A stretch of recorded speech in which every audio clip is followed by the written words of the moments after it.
Cool Cove AC is marketed as a portable cooling device that supposedly cools rooms quickly, lowers electricity costs, and delivers powerful cooling from a compact design.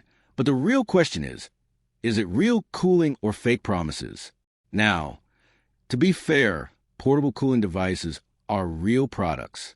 Small fans and evaporative coolers can create airflow and help people feel more comfortable. What it does well: portable and lightweight. Small cooling devices are easy to move between bedrooms, desks, and workspaces.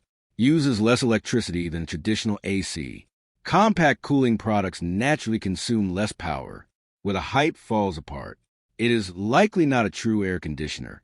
This is the biggest issue. Many products in this category function more like evaporative coolers or fans rather than compressor-based AC systems. Cooling is usually localized. You may feel cooler near the device without significantly changing room temperature. Room cooling claims can be unrealistic.